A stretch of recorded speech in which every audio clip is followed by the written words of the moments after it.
External Mission, distinguished ladies and gentlemen of the WHO PAHO IHR External Mission, distinguished colleagues of various ministries, inclusive the Ministry of Health, Ministry of Agriculture, Ministry of Finance, and other ministries, organizations, agencies, and units of state and private sector agencies.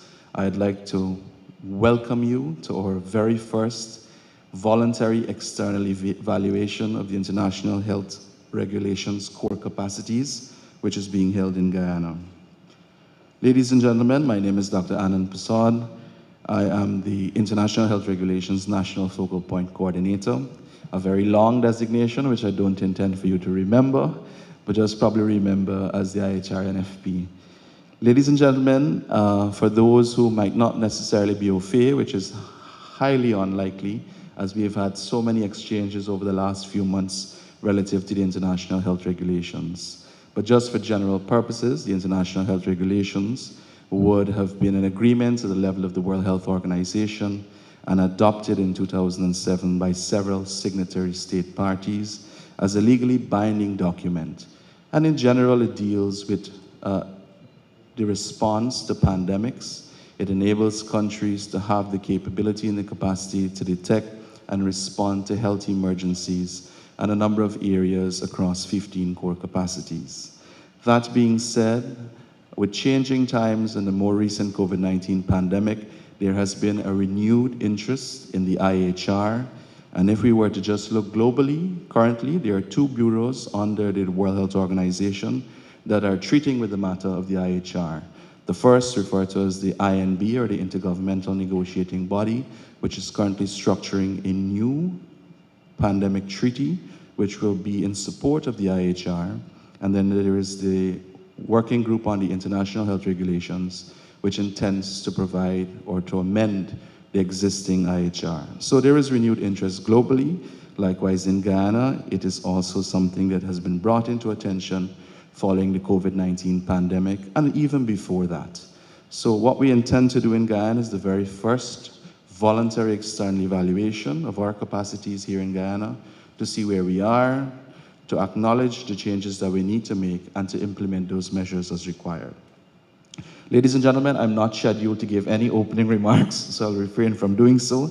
And I will now pass to Dr. Luis Codina, PWR in Guyana, who is going to give an introduction to the IHR Voluntary External Evaluation in Guyana.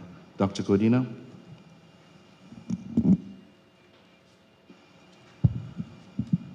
Thank you, Dr. Persaud.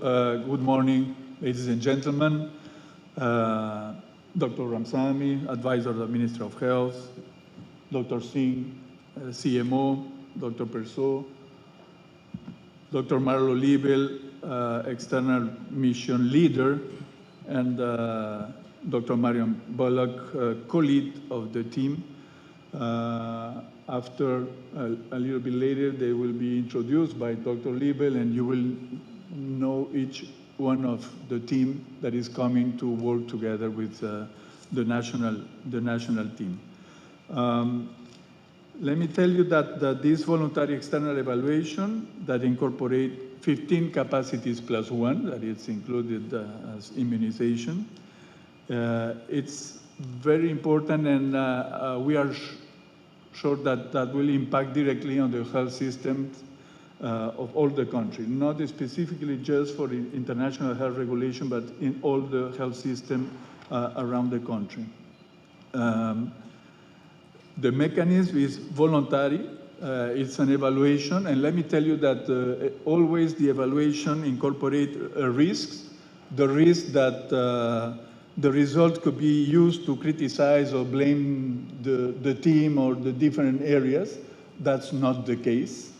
The case is to discuss the gaps, and with that, see the future and see how can we be better and to manage better all these areas in the future. So the goal of this voluntary evaluation is to visualize the gap in these different areas, especially focus on the future, to elaborate plans and to change the reality that we already evaluated. If we it's true that sometimes some results are not what we are expected. It's normal. It happens in our lives. Each day we are evaluating and making decisions, sometimes not too good, sometimes good. So this is not the most important focus. This perception of these gaps and these challenges for the future should encourage us to change the things that should be changed. And this courage is beyond politics. It means related to the well-being of the Guyanese people. We are here to look for the future, and we need to change some things to have this better future. Thanks for all your support, and let's talk with some experts that also will combine their experience with the evidence and findings on the visits and the discussions, I'm sure very rich with the national team. So the conclusions and the next steps will be presented, and I think that on Friday. So have an excellent work, and let's learn together how to ameliorate all the health system for all the Guyanese population. Thank you very much.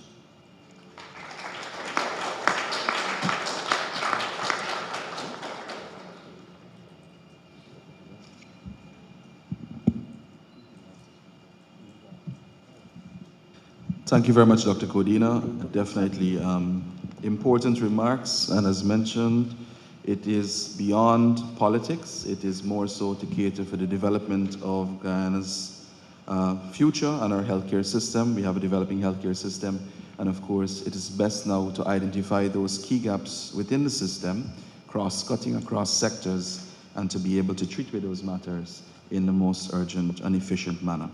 Ladies and gentlemen, I'd now like to present Dr. Narayan Singh, Chief Medical Officer of the Ministry of Health, who will be doing a presentation on the health system in Guyana, just to basically give you an overview of where we are, and this will lead into our other conversations. Dr. Narayan Singh. Morning, everyone. Dr. Ramsamy, advisor to the Minister, Dr. Codina Pahu, Chief and the local office here, and fellow colleagues, members of the visiting team. My task is a bit simple this morning. It's just to give you a brief overview of the health system, how we organize in terms of the health system, so you get a snapshot of what you will be seeing over the next few days. I guess you did some reading before and had some basic knowledge, but I'll just go through it back with you.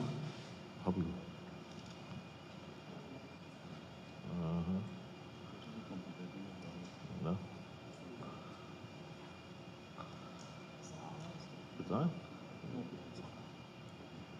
Oh, all right, good. Wait. Check it out completely. Check what will happen. Just to see people are paying attention. Yeah.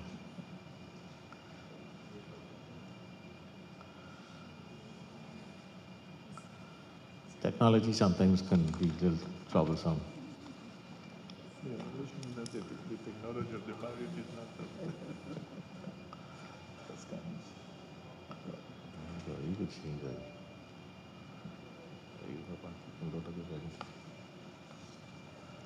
All right. So just a brief. Guyana, you know, it's one of the countries within on the South American continent. We are considered part of CARICOM, but yet we are located on the South American continent.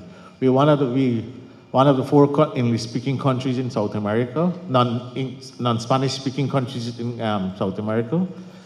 You see, we have a very large landmass, 83,000 square miles, and we're bordered by 4 countries. On the south by Brazil, we share a very large border with Brazil. On the eastern side, we are bordered by Suriname, and in the northwestern part, we have Venezuela. So we share borders with 3 neighboring countries. Our population, the last population we have estimated as to last year was some 786,000 persons.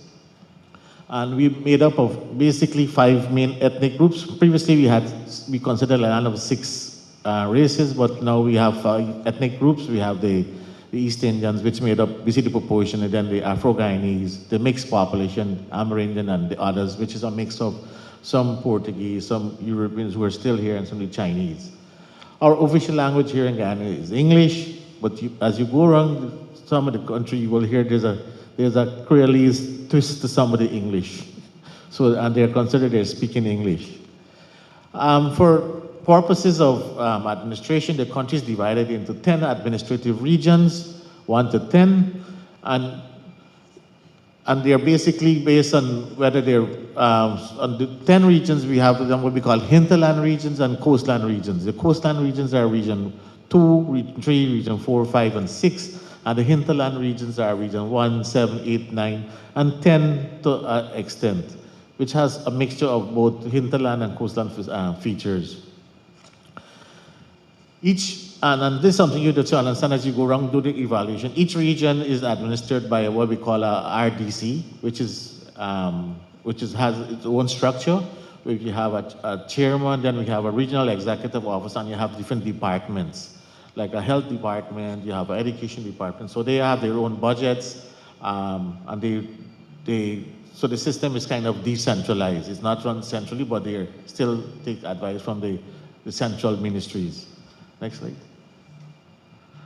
The healthcare system in Guyana as it is, the central ministry has the responsibility for overall health of the country, but it is one of the very decentralized health system. Again, we have the 10 regions, and in each one of the 10 regions, there is a health department that is administered by the Regional Democratic Council of those regions. The ministry do provide technical support to those regions in terms of program planning, technical support, and so on, and they administer the health programs in those regions. We know public health, the health sector is both a public and a private sector.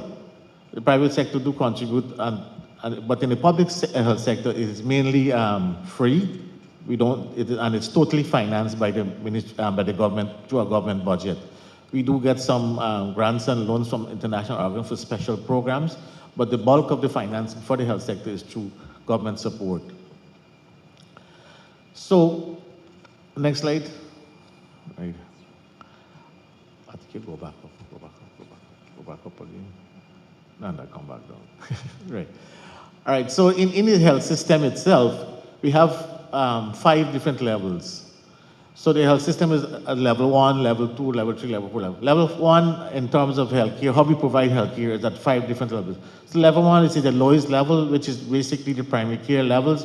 These are basically facilities that are like mainly in the hinterland regions. They are mainly like a health posts that are basically administered by a community health worker, and they serve a small population that is overseen by the level 2 facilities. Level 2s include structures such as the health centers. Then level 3, we have the district hospital levels. And then level 4, we have the specialized, some of the regional hospitals. And level 5, we have the specialized hospital.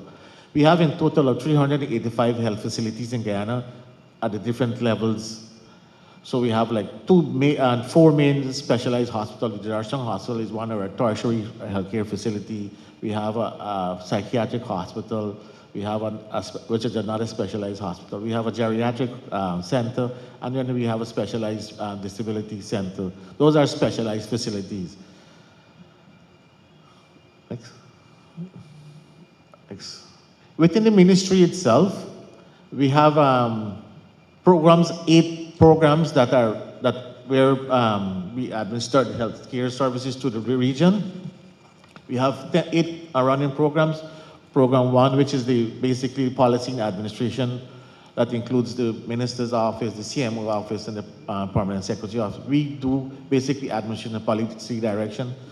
The disease control, infectious disease program, program 2, which deal with all infectious diseases. This includes things like the malaria program, the TB program, the HIV program, the NIDs, and so on, come under program 2.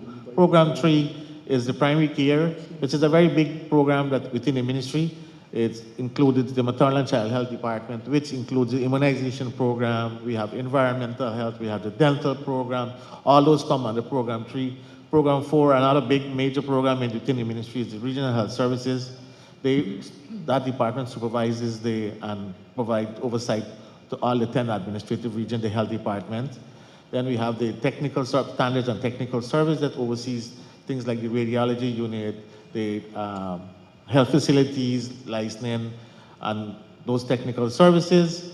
Then we have a disability and rehabilitation department that looks after rehabilitation, that is responsible for rehabilitation in the country. We have a health education department, which comes the nursing program, the nursing training, and we have several training programs for auxiliary allied health workers within that, come under that department. And then we have the 8th department, which is the chronic disease unit. This was recently created, only last year it started, and it's mainly for the non-communicable disease, the diabetes, hypertension, and those disorders, including the mental health unit, come under that department. We hope next year to have another program which will look specifically at the IT and how information technology is being administered in health. And so we hope to have a specialized department created soon, probably for next year. So that's in a short snapshot how the ministry is operated. I hope you were able to get the bigger picture of how health services is delivered within Guyana. So thank you.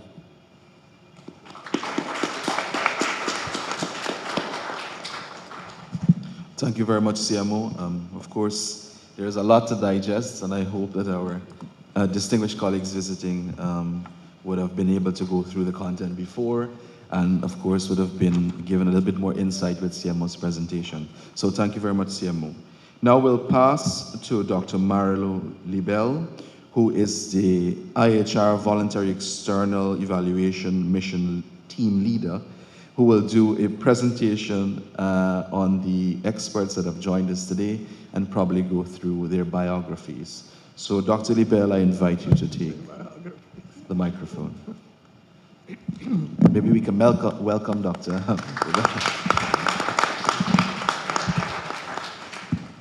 Thank you very much, distinguished members of the head table, ladies and gentlemen from the different sectors of the Guyanese government. I am really pleased to be here with you today to start our process of voluntary external evaluation. This is a process that has been agreed by all member states to be done at the request of the governments, and we are happy that the government of Guyana has requested this external evaluation. My first word goes to acknowledge and thank the hard work that was put into the self-assessment that you all participated, that give us a very clear picture of the situation in the country and makes it easier for us coming from outside to know and to work with you to identify what would be recommendations and ways to address what you have found during this evaluation.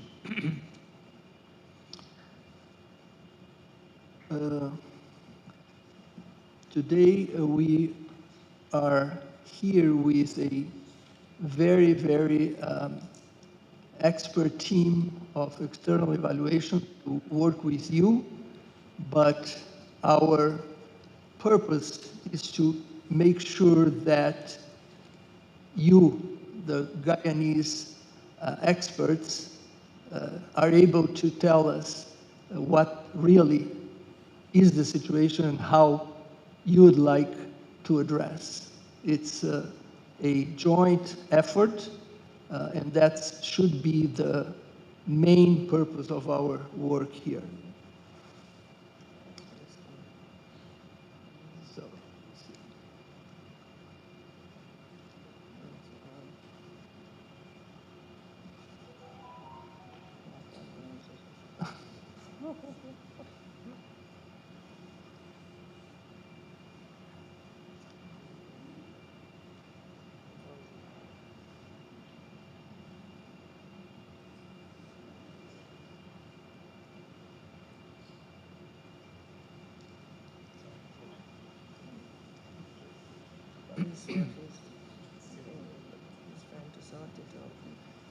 While we sort out the slides, I'd like also to mention to you that It's working. okay, with the arrow? Okay. That Dr. Ransami and I were fortunate to be there when the revision of the IHR in 2005 was approved by the 192 member state of WHO. And it was a really a paradigm shift in the way that the international health regulations have been implemented before. And one of the main aspects that I would like to highlight is what we are seeing here. All different sectors of government working under a trust and transparency approach to the work that needs to be done. And I think that was one important aspect of the IHR. So, as a matter of introduction, I am Marlon Liebel. I am a medical epidemiologist and will be leading the group here to come to Friday with concrete proposals to be executed in the next couple of years. As I mentioned before, I have been involved with the IHR for some time, and I am pleased to see the progress that countries have achieved. We have here with us Dr. Marion Ducasse, that is our colleague from PAHO that's coordinating the activities here. Dr. Ignacio Ibarra, that some of you know, that will be dealing with the legal aspects, the capacities related to the legal framework. Dr. Nicole Wright, that's going to be working in IHR coordination and health emergency management. Dr. Kimberly Fox, that's going to be working in the laboratory capacities. Dr. Lucia Alonso, working on infection control and points of entry. Dr. Margarita Giselli from the immunization, that is a kind of an add-on to the framework that we are using for evaluating. Dr. Emilio Leon, that's going to be working on the zoonosis diseases capacities. Dr. Simone Rast from WHO headquarters, that's going to work on food safety.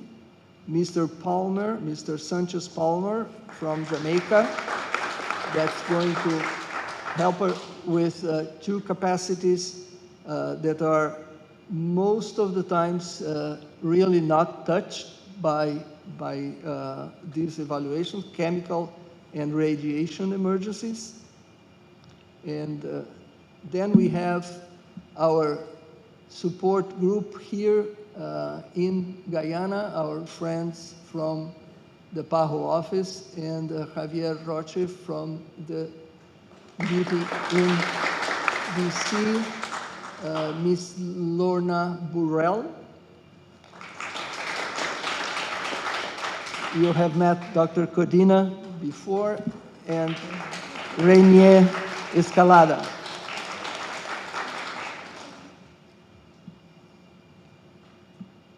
So what does this evaluation, external evaluation, consist of? We have mentioned the status, the current status, but evaluations or annual reports have been produced by the countries since 2010. So I think one point that is also worth looking at is about progress. Not only progress from 2010 to now, but also how can we monitor progress from here forward? Because it's clear that all of the capacities need to be developed incrementally. We won't be able to get everything done in 1 year, but we have to think about milestones to be able to monitor this progress. The capacities, again, has to do with infrastructure that include personnel, include human resources. So building this capacity, again, requires a national plan, a plan that have several steps and several partners working together. So capacity building should be at the center of the IHR implementation. The National Action Plan really requires as well, as we all know, the resources. And this is not only financial resources, but again, human resources as part of the process. The investment in health security will have to address all the sectors, because we have lived very recently to the situation of the COVID pandemic, where it was demonstrated that really it can be the sole responsibility of the Ministry of Health. There are many sectors that really had to intervene, and resources should be there in times of peace, as I say. During the emergency, it's very hard to come up with all the required systems in place and procedures to respond, and we have faced that with COVID. So investments, and again, you know, as we all know, sometimes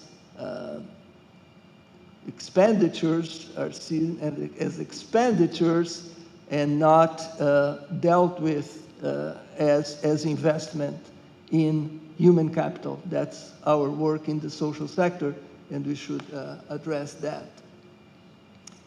The other point I mentioned at the start is what is related to trust and transparency.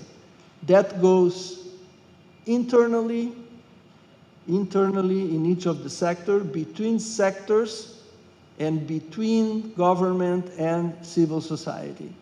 Having all of these elements working together and knowing risks and knowing alternative to face those risks, not only after the disaster or after the epidemic, but also in prevention. I think supposedly we are working primarily in trying to prevent.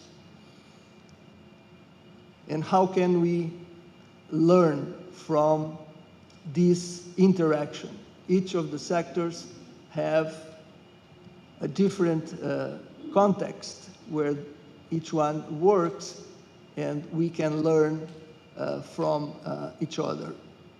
The annual reports that the Ministry of Health produces for the World Health Assembly should be an opportunity to talk, exchange about all of these aspects, and creating through this trust, friendship amongst the officials in order to be able to establish what I mentioned also before, milestones about how, because the IHR annual report talks about capacities, But capacities without performance measures go only so far. We need to be looking about how is it working in reality, how it is responding, and what are the results that these capacities can have. We also are very cognizant of the context where you all are working in the country. And that also should be part of the way we see those capacities. And that's why we have representation here, or many sectors, including environmental and also vulnerable populations that needs to be included. Their risks, their vulnerabilities should be included in the assessments. The process of the evaluation, the external evaluation, is one element of the international health regulations monitoring and evaluation process. I'd like to highlight two others. I already mentioned the annual report. This is the external evaluation, but there are other two elements that I think can contribute a lot to the strengthening of these core capacities.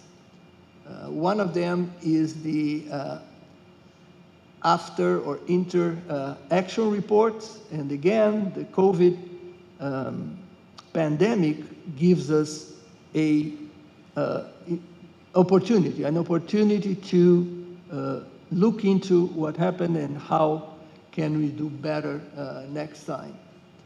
And the other one is the simulation exercise or tabletop exercises that again contributes to what I was talking before about performance components. You have the capacities, how is it working? How much is it able to accomplish their results? So I think that let's think about how to include all these elements. It's stated here that the annual report is the mandatory under the agreement of the International Health Regulation. The others are voluntary, and we are pleased that you have decided to have this external evaluation. Again, multi-sectoral aspects and risks. As we know, the last pandemics, have been all result of spillover from animals to humans. So how can we make sure that this is really included, both domestic and wildlife, as sources of potential emergencies?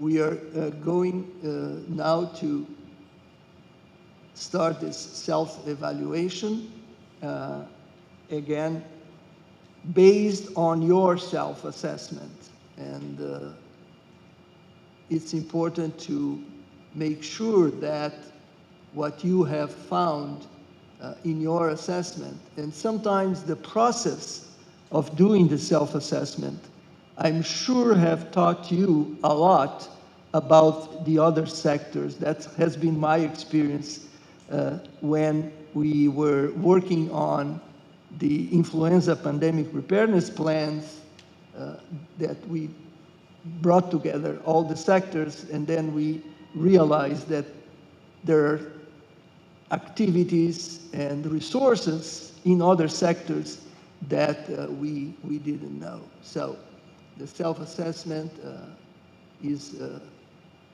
an important part of it. So we are going to look into those 15 capacities plus immunization that have several indicators specific to that component. You have gone through this. I'm not going to mention all of them, but it's a very comprehensive picture of what should be there as core capacities. That's the term in the IHR. They are core capacities. So they should be there, but again, we have to make sure that they are part of a system and not isolated elements. They need to be related to each other. You cannot talk about laboratory without talking about zoonosis and surveillance, etc. So I think that's an important point. We hope that by Friday, that's our goal, we'll have contribute to the process that you have initiated by identifying or reinforcing what you have identified as strengths and weaknesses in the areas of these capacities, and have agreed to recommendations that are aligned with the capacities.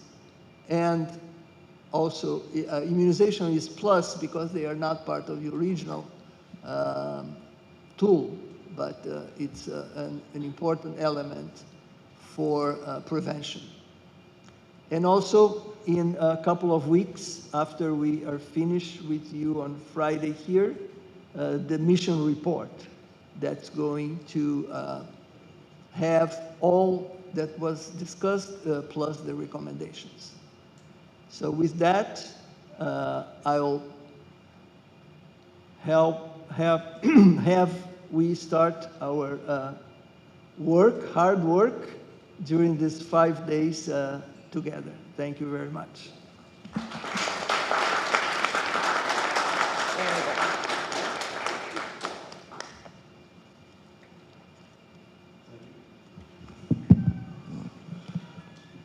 Thank you very much, Dr. Liebel. Indeed, we are very glad to have Dr. Liebel with us.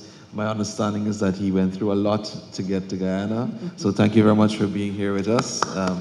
I think it's a good effort. And indeed, very important comments highlighting the multi-sectoral aspect of the IHR. And we are very much aware, we become even more aware during this self-assessment process and basically renewal of the IHR in Guyana, that it takes a lot of work, it involves a lot of sectors and critical and key areas, inclusive not only when there's emergencies, but more so what we're doing between those periods, inter-pandemic or intra-pandemic, or times, peace times like you call them. So thank you very much for those remarks. I will now like to pass to Dr. Leslie Ramsamy, former Minister of Health and advisor to the Honorable Minister of Health, for opening remarks. Dr. Ramsamy. Thank you very much, Anand. And first of all, let me acknowledge the very impressive gathering that we have here. And on behalf of the Honorable Minister, Dr. Anthony, who had to leave Guyana to attend an important parliamentary meeting, I would like to extend a welcome to all of you and express our gratitude for you being here. We are seated in a manner that looks a little bit intimidating. And we are doing important work in Guyana. From the President himself, we want to assure our colleagues who are working with us here this week. More importantly, we want to assure our citizens and the citizens globally, because we are now a village, and that the international health regulation is not just another ask from the WHO or from other public health agencies. We see it as imperative for our own health, our own safety. And therefore, the sometimes neglect of these significant public health initiatives that is evident in most countries of the world, not just developing countries, that we will use the report of the JEE in our plans and programs. And in fact, the timing for this JEE coincide with our budgeting cycle. And therefore, one will see in the 2024 budget specific reference to the JEE report of Guyana, and that specific budget will be allocated. So this is not just another exercise that will have a report that will then sit on a shelf waiting for the next event that pushes the IHR and health intelligence to some 15 minutes in the sun type of consideration. And indeed, to Guyana's credit, that IHR has occupied prominent place in our planning. That doesn't mean that we are at a satisfactory place today. I can, as a former Minister of Health and one that really established the National Focal Point Center in Guyana, I'll come back to that, can say that we have made efforts, but can admit that Guyana implements the core capacity of the IHR, the 15+1, suboptimally. I think most, if not every country, might need to admit that. I'm not going to admit it on their behalf, but I'll admit it on Guyana's behalf.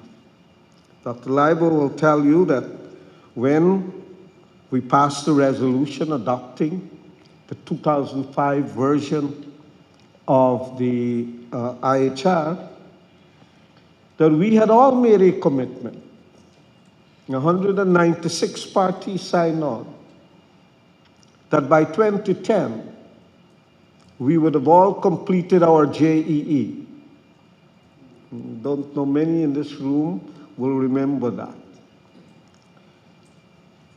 In 2023, many of us still have not gotten close to doing so.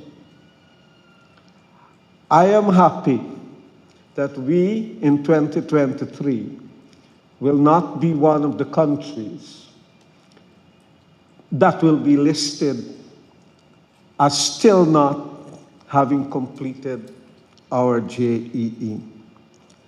For that, I want to thank all of you in this room, and specifically thank the Pan American Health Organization, the WHO, for helping us to reach this stage where we are about to complete our first JEE. I know we have our colleagues from Ministry of Agriculture. I'm not calling their names, but I know that we have our colleagues from the FAO and our colleagues from ICA, who have joined us. Because in recent times, we have completed at least the field work and the assessments, and reports are being prepared for Guyana's PVS, our World Organization of Animal Health, previously OIE, have worked with us together with FAO, and similarly impressive groupings late last year into this year, and that PVS report should be available to us at any time now.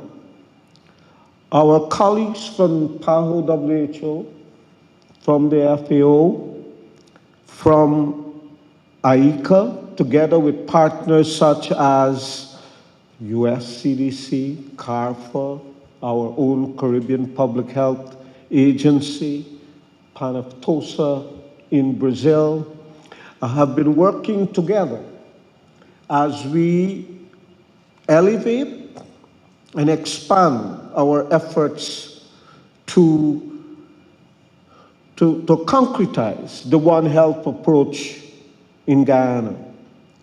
And so there have been capacity building in the last year on food safety, for example, ensuring that Guyana's risk and hazard analysis are done and taken into consideration in our planning.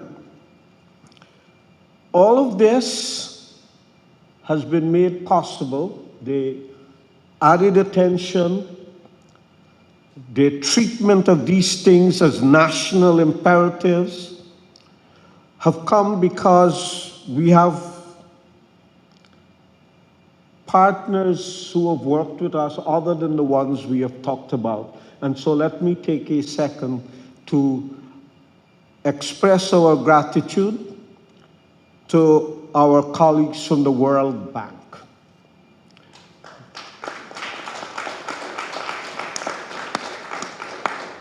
The PVS, the One Health agenda, of which the PVS is part of, this JEE, have been funded. The efforts in the last year have been funded through a $1 million grant from the World Bank. And I am eternally grateful. The Minister, the Ministry of Health, and the government of Guyana are eternally grateful.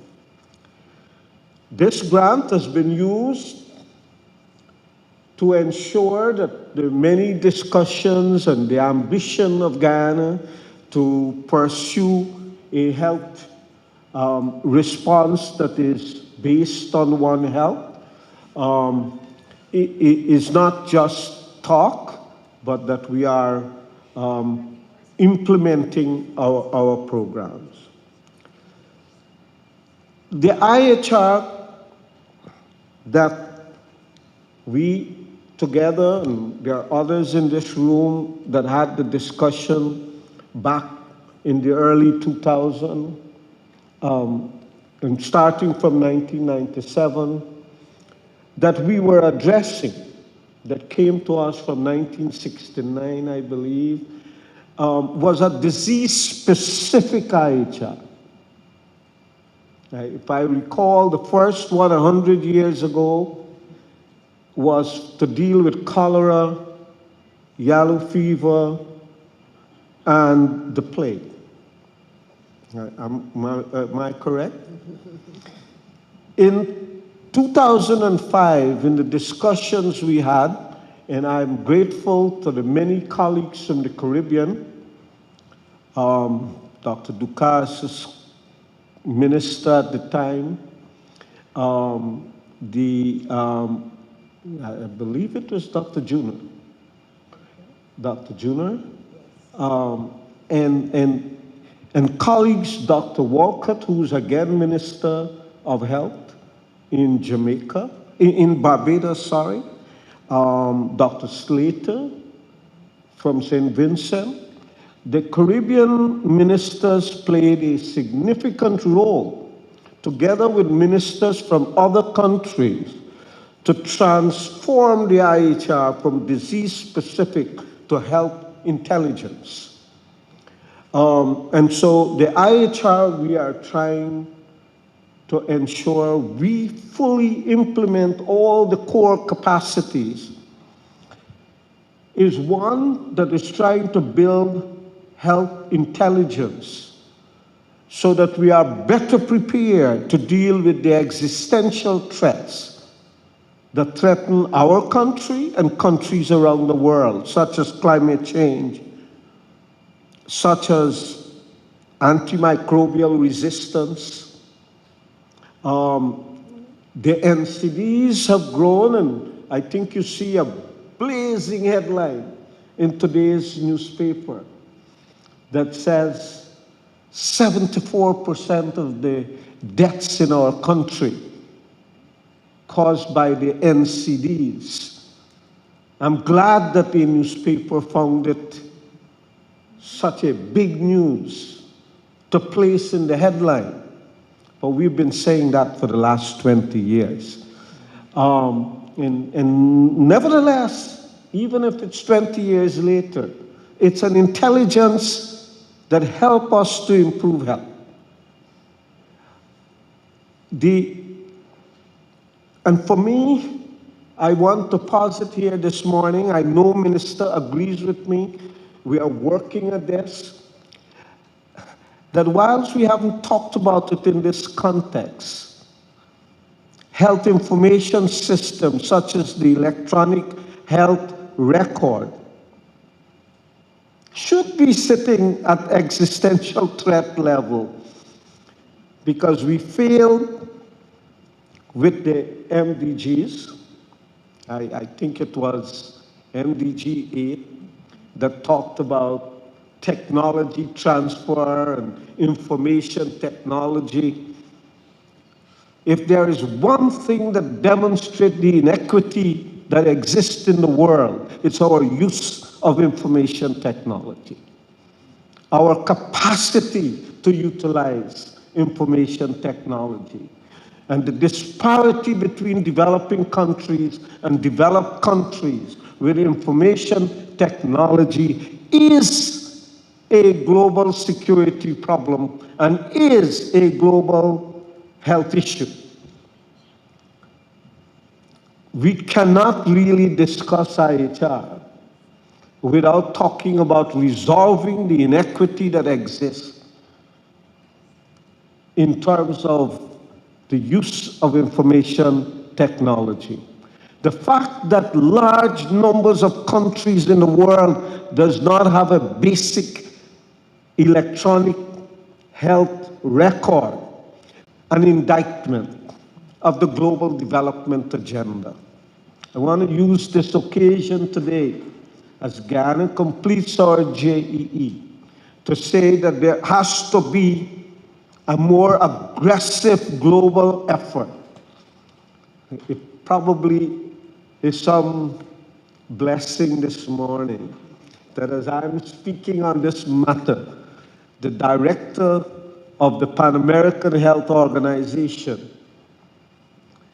the head of the IDB, and government officials in the regions are discussing electronic health records and digital health, and how this region could resolve the inequity that exists. It is on that context, my colleagues over with the cameras and making notes would be interested. The president has announced that Ghana is determined to have an electronic health record operationalized in Guyana by the end of 2023. Is that going to happen? It's a very ambitious timeline. But we in the Ministry of Health are determined to meet the president's deadline, that we are going to move from paper-based data management and health records to a fully electronic health record system. We are prepared to invest, and in a new project with the Inter-American Development Bank, we have included among the 3 components of this project, digital health, including the electronic health records. I know in this room this morning, as part of this joint team, we have our colleagues from the Ministry of Health of Jamaica. We have been watching you. We've been paying attention to you. And we know that you have made significant progress in implementing the electronic medical and electronic health record in your country.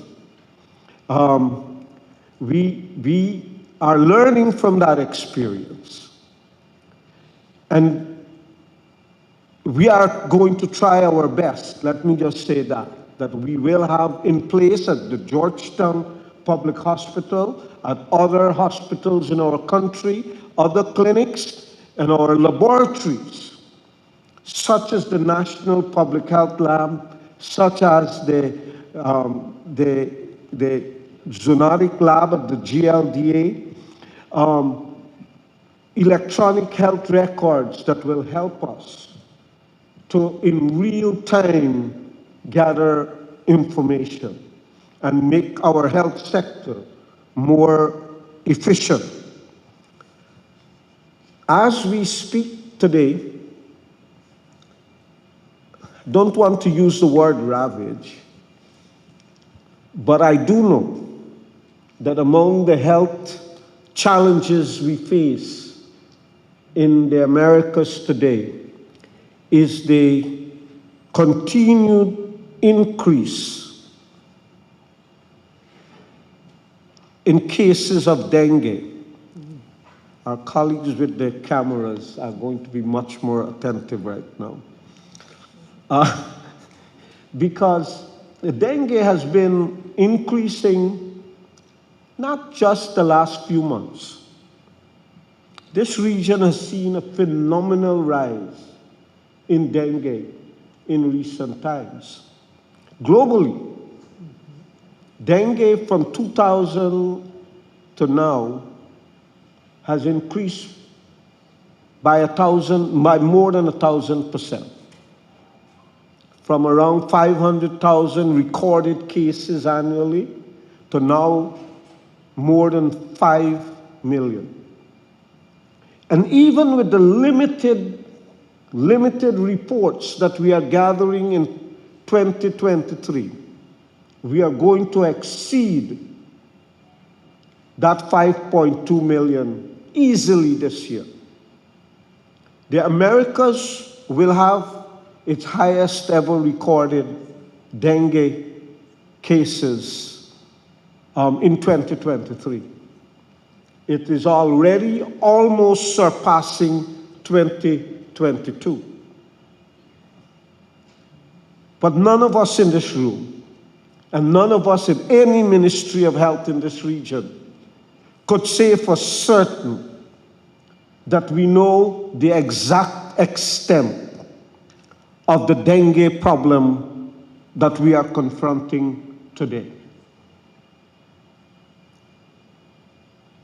And because dengue is one of those where it's not just a dengue infection, but we also need to know the serotype of dengue. In the context of IHR, this region has failed. We don't know the exact extent of the problem. There is general slope. I'm not going to say countries, but there is general slope in the region. And if we have been seeing increases in dengue over the last 2 decades, why is it we don't have widespread capacity for seroprevalence study in this region? I am happy that in all 10 regions of Ghana, rapid testing for dengue is now available so that our dengue intelligence will improve. I am encouraged by the fact that by Friday of this week, once we don't have the same flight problems as Dr. Lai, we will be able to begin stereotyping the dengue cases in Guyana. It is an illustration of the imperative for IHR. Dengue is not something new. It's been with us for a long time. And yet we in this region have not built a comprehensive capacity to have intelligence and to detect and to respond. The time has come for a strong IHR capacity. When we finish this exercise, we will have some reports, but I think Dr. Ligo has said it clearly. Those assessments and reports will give us an idea of the gaps that exist within the core capacity. But functionality is a different matter altogether. The capacity for serotyping of dengue, as for other infectious agents, existed in Guyana when I was Minister of Health. When COVID hit us, we were dependent on other places to do our serotyping. We have to ensure that that capacity can be turned on in real time and not wait. And so we have to ensure that the system doesn't only exist on paper, but it is functional. And that is why earlier this year, I believe if my timeline is right, or late last year, but late last year, early this year, Guyana conducted another of its simulation exercises. I believe it was the avian influenza this year, right? Yes, it was somewhere in February, March. We did the simulation. So having an aggressive simulation program prepares us. And Guyana is prepared to do so. I want to say this, that the public focus when we talk about health is the hospital, our doctors, our nurses. That's where our attention is. How people assess the health sector, whether it is a strong one or a weak one, depends how they see the hospital. Dr.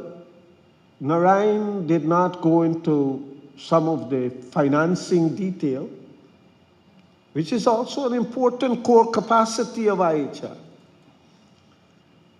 In 1991, our per capita investment was $6.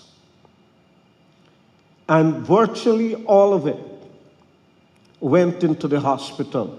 One hospital in Guyana accounted for 67% of the health expenditure of the country. One hospital in 1991. This year, our per capita expenditure is close to $800. Far different from 1991.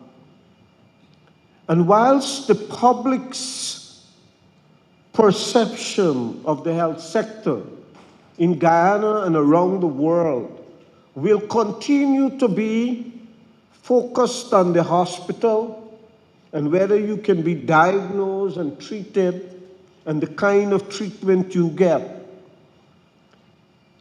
The government of Guyana, through the Ministry of Health, is determined to ensure that we pay attention to all the things that come before the hospital. One of those is legislative capacity. The laws and regulation of a country plays a significant role in whether the health sector is strong or not. Minister has said that last Thursday, I believe, we passed the radiation control bill in Guyana. That was one of the bills we've been working on for almost 2 decades. And PAHO worked with us as we brought in radiotherapy into Guyana, and we had to talk about these things. It took us a long time. We are there now. We have that law. We have amended and we have revised many other laws. The Public Health Ordinance 1934, in which a lot of the IHR core capacity reside, the laws that govern the core capacity reside in our public health ordinance, much of it, such as quarantine. And when those laws were put together, human rights was not an issue. The quarantine laws then, in fact, was designed to deprive people of their human rights. That's not how we could implement it today. But we still implement quarantine measures based on the 1934 law that totally abrogate human rights. So we have to change the law. Dr. Ibarra and his team have been working with our team. And I know Dr. Ibarra may not have the hammer over his head, but we have the hammer over our head because the president wants us to take that bill to Parliament as soon as Parliament resumes after its summer break, what we call the summer break. So I have to use this occasion to let Dr. Ibarra know that the draft must come up for the ministry's review so we could do this. And that, I don't want to go through all of the legislation that we're doing, but it is possible that the period 2020-2025 within the Caribbean, not just Guyana, would be the Guyana legislative agenda will perhaps be the most robust ever in the history of the Caribbean. And so I'm very proud of that. Our One Health agenda is now going to be part of budgeting under that topic. Our national focal point was established when I was Minister of Health. At the time, Dr. Ducasse, when it was almost automatic that countries will appoint their chief medical officer as the focal point. Guyana was one of those countries that decided our chief medical officer was too busy and that we can't put such an important function with the chief medical officer as the focal point. So at the time, Guyana appointed our Director for Veterinary Health at the Ministry of Health as our focal point. But we preferred the option of establishing a national focal point center, not just one person. And the idea was to fund that, have a whole department that was the national focal point, that worked closely with the National Surveillance Program. And in fact, we had a small oversight committee that was chaired by me as the Minister of Health, and that included the Chief Medical Officer.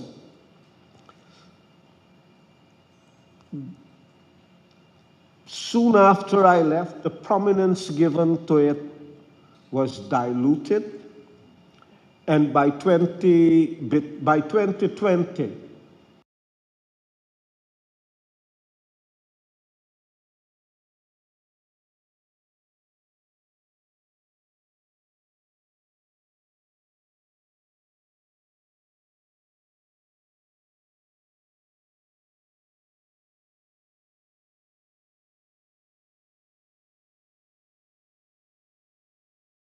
doing so. And I want to commend Dr. Anand Prasad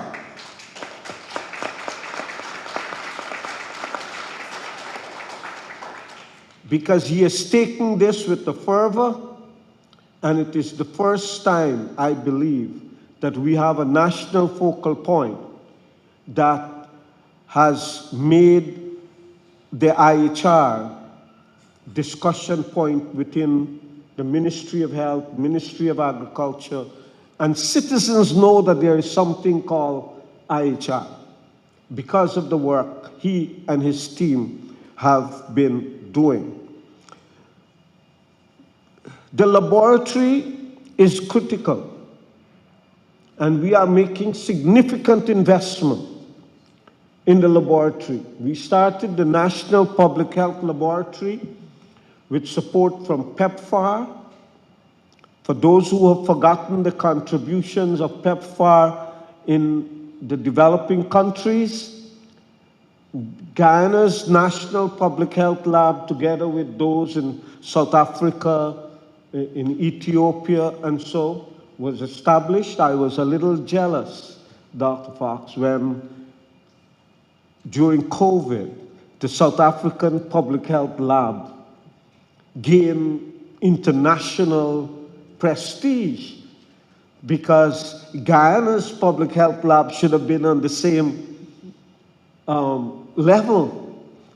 But I just want to give notice to our partners that the Minister of Health, the Ministry of Health of Guyana, want to make the National Public Health Lab of Guyana the premier public health lab in this region. We are working with CARPHA, we are working with our friends in Argentina, in Brazil, so that we could elevate our national public health lab. But having one good central lab does not solve the problem. It helps in solving the problem. We have to ensure that our laboratories in the regions have greater capacity, both in terms of human resource and in terms of equipment. Our investment today is doing just that. There is a total transformation of the health sector in Guyana, and I think as you sit here and deliberate, you should have an idea of that transformation that is occurring. As we speak, there are 12 new hospitals, 12 brand new hospitals that are either under construction or which design are about to be completed, and for us to contract these hospitals. All will include modern laboratories that will contribute to the health intelligence in our country. Hospitals are being built in all 10 regions. Incidentally, the financing that I spoke about that have gone from 6 to about $800 per capita, if we disaggregate the hinterland communities from the coastal regions, you will see that per capita expenditure in our hinterland communities, regions 1, 7, 8, and 9, are about 30% higher per capita. And that's because we have recognized the inequity that exists and trying to ensure we build up the health sector in the hinterland region. So presently, we are completing the design for 4 new hospitals in regions 1, 7, 8, and 9, and building them up to genuine level 4 that Dr. Singh spoke about, hospitals. All of them with modern laboratory. At the same time, 6 new hospitals have begun construction on the coast, all with modern laboratories. A New Amsterdam hospital that will be a level 5 hospital similar to level 5 that Georgetown Hospital is being constructed starting this year. The Georgetown Public Hospital, together with the National Public Health Lab, are being redeveloped. And those plans are now being put in place for investment in 2024. So Guyana will work with our regional partners to ensure that all those core capacities are built, our laboratories, our human resources. You can't really come to a meeting like this and not talk about surveillance. In Guyana, when I became minister, surveillance was a one-man staff, or at the time it was a one young lady staff, that existed in the chief medical officer office. And when I became minister for 2000, 2001, I was getting 1994 reports. It was just to tick a box. You could not utilize it. I am glad that that has changed, and we actually have a surveillance unit that functions with a head, with a number of epidemiologists that work. We have to strengthen surveillance. It is false hope to be speaking about building our capacity for health intelligence if we are not serious about building a strong, decentralized surveillance system. The regional health officers have no capacity in the regional health departments for surveillance. That must end in 2023. And we are now building that capacity in the regional health department offices. So I know I've taken some time, and I wish I had enough time, and I'm sure Dr. Prasad and Dr. Narayan Singh will call on me during the week so that some of our plans, some of the things we did and we stop and we come back to, that we will, we can talk about these things. But Guyana is in a hurry. We want our life expectancy to be among the highest in CARICOM. We want to ensure that we continue reducing mortality due to infectious diseases. We want to pay closer attention to the nexus between pathogens and chronic diseases. You know, when I was in school, we had that very thick separation between infectious disease and chronic disease. COVID reminded us that there is a close collaboration between, a nexus between infectious disease and chronic disease. We know now that we cannot really successfully deal with cancer if we do not build our capacity to deal with infectious diseases. We know now that some of the chronic cardiac cases in our country and in other countries also have an infectious disease link. And therefore, we are building our capacity to deal with all of these things. So, colleagues, we are thrilled that you are here. We are hoping that Guyana is not one of those countries that in 2030 must stand at the General Assembly and commit that we will work harder to reach the goals we set ourselves for 2030. One of those goals is SDG 3D1, which is that which has its IHR link, that we will be able. We are one of those countries that our early warning system, our detection capacity, our ability to manage those meet at least the goals we set ourselves, the targets we set ourselves for SDG 3D1. I think I got that right. And so I want to wish all of you a productive week.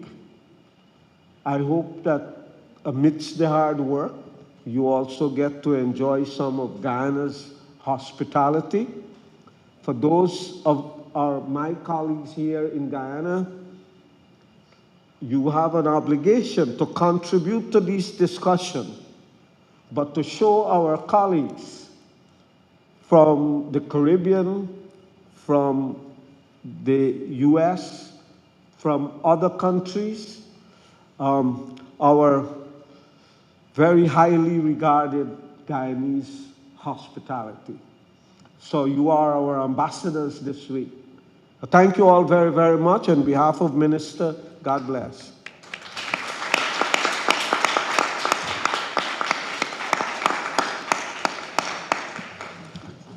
Thank you very much, Dr. Ramsamy. Dr. Ramsamy indeed has a wealth of knowledge to share with us and provide that guidance as we take these steps. Ladies and gentlemen, that has in fact brought us to the end of our opening session, and we will now be moving to taking an official photo. We'll probably do it in front here.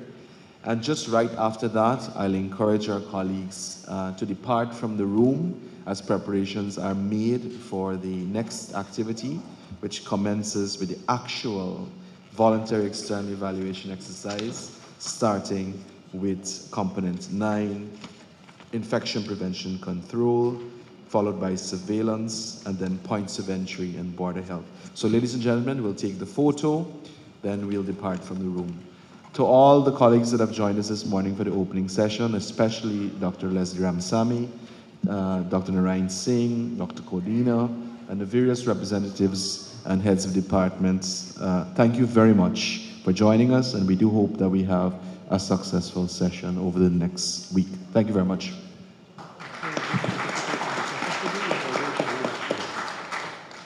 And as we depart from the room, there is a waiting room that has been designated, so we can all go there for those persons who are participating today, for these sessions today. So more